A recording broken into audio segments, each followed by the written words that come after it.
I'm Zilong Lin from Indiana University.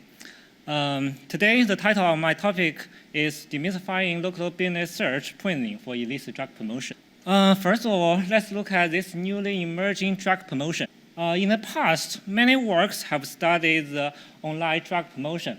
For example, some researchers have studied the online drug promotion in the online anonymous marketplaces or the social media like Twitter and Instagram. Researchers also find that promoters use different SEO strategies and methods to promote their business, like research redirection or the promotional infections. With development of the search services, drug sellers also adjust their strategies and methods. Today, we turn our eyes towards a new platform, local business search. With development of the internet, especially the mobile internet, people tend to use their mobile phone to search a business around them, like the pharmacies, restaurants, or the groceries. The business can be introduced by the local search services in the form of listings like this. The local business search, including the knowledge panels, map search, and voice search. Obviously, it is a good chance for the drug sellers to promote their business. So let's look at what happens in the local business search. When we type research chemicals online medicine Wisconsin on Google, and Google will return these illicit listings on the knowledge panel. Similarly, on the Google Map and the Google Voice Assistant, when we query with the same triggers, Google will return the same illicit listings, like this. So the illicit listings successfully contaminate Google in different search engine channels. And the drug sellers leverage Google to help them to promote their business. In our threat model, we consider that miscreants aim to pollute the local business search with illicit drug promotion. They first publish the illicit listings from the upstream agents or the brokers.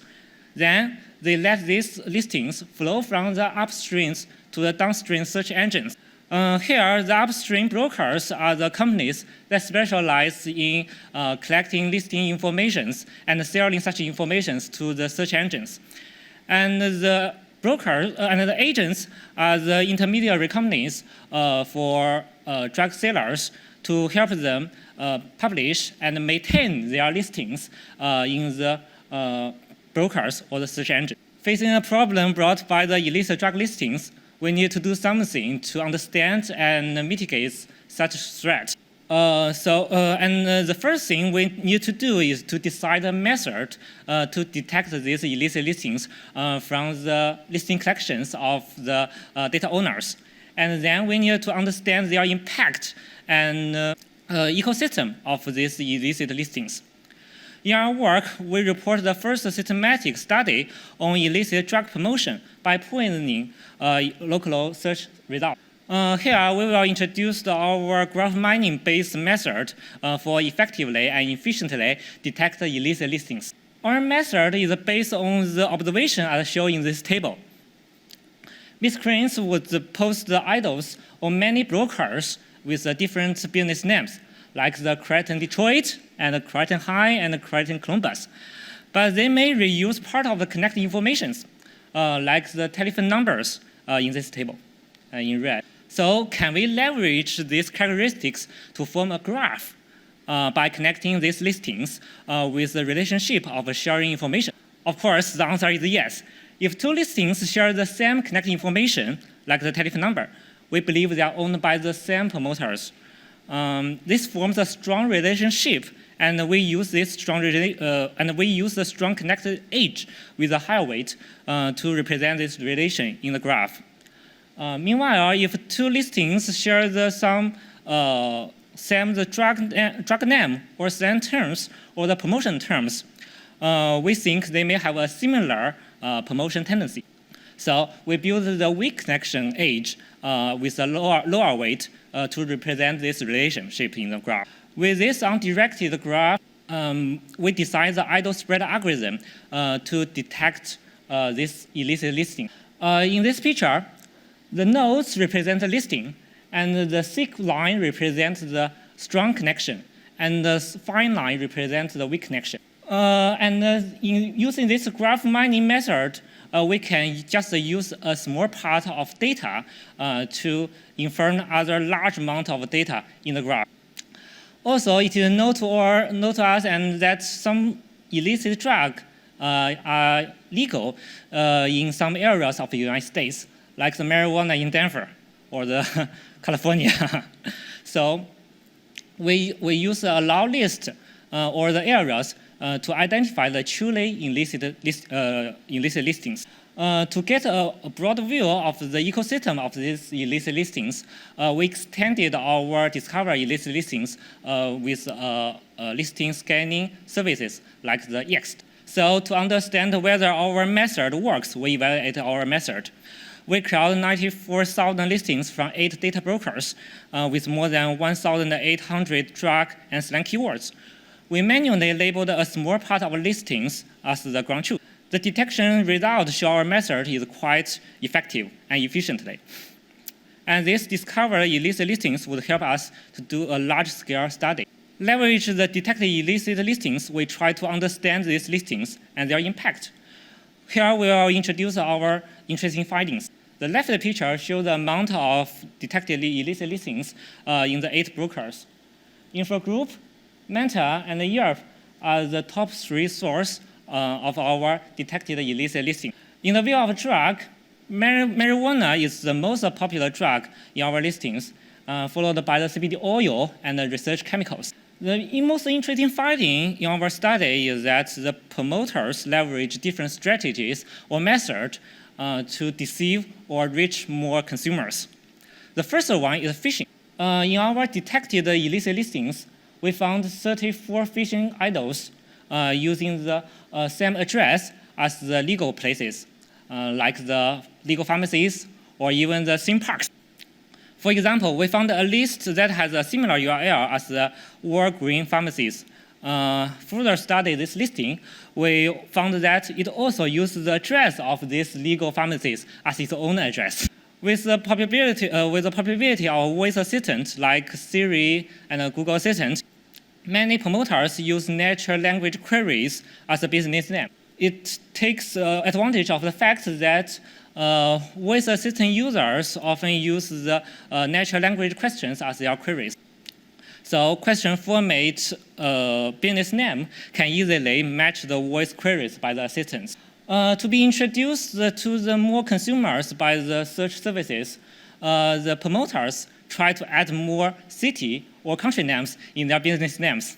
Let's look at the example in our slides. We find these listings contain 3 country names, including the United States, United Kingdom, and Australia. We further studied the illicit impact on the search environment.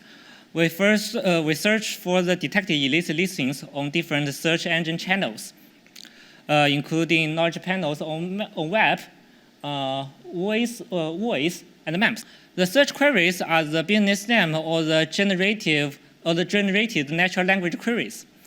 In the voice search, we found more idols can be detected from Google than Siri. About 15% of idols can be triggered by more than one voice command. In web and map search is more seriously affected by the idols. Among the 3 map search, Bing Maps have more idols than others. To show the impact of this promotion on the local search, on the local business search, we also estimate the revenue of the drug sellers from the listing promotion. The owners accumulate more than 400 buyers every year. This can lead to at least $480,000 every month. It's a cool business. In the next, we will discover the illicit listings ecosystem. In the local listing ecosystem, agents, brokers, and search engines form the upstream and downstream relationships. Agents help business owners promote the data to brokers and search engines, and brokers also package their data for the search engines. So if the venting procedure of the brokers or the agents are weak, it is easy for the illicit listings to flow from the upstream to a downstream third parties, like the search engine. We investigate the two of the most popular agents, BrightLocal and MostLocal. Unfortunately, neither of them have the content restriction. We also investigate some brokers, like the Foursquare and Facebook. Similarly, none of them has the content verification. In addition, local data distributed by the agents can be shared to not only their brokers, but also to other brokers. For example, BrightLocal distributes its listings to its partner brokers, like the local list. And after getting these listings, local list will distribute to its partners, local list partners. But these partner brokers may not be the partner of the BrightLocal. So such propagation may contaminate the ecosystem. What have a bad impact on the consumers is that unverified listings can still be accessed by the common search users. These listings may be signed by the unclaimed or claimless listings in different brokers, like the local list and Google Maps. To check the illicit listings pollution in brokers, we search our detected illicit listings in some platforms. Facebook, Bing, and Yahoo are seriously affected by the illicit listing. To understand the sources of the illicit listings in the search engines, we check the sources of the illicit listings in the Bing map. We found that most illicit listings come from the Facebook and Foursquare. To mitigate this emerging threat, we also propose some strategies. First, agents and brokers should conduct more strict vetting procedures on listings. Second, local search services should make efforts to vet the shared data from the upstream and delete the poisoned search result in their shown result. Finally, everyone in the ecosystem should unify their quality policies to cut down this propagation. We further investigate the ecosystem outside the United States, including the Canada, United Kingdom, Brazil, and Germany. Different ecosystems have some similarity, but also have some differences. In conclusion, this work is the first systematic study of illicit drug listings on local business search. We propose an idle spread algorithm to discover these drug listings. We further investigate the ecosystem of the drug listings and the impact brought to different users to different search channels. So thank you very much for your listening, and welcome for any questions.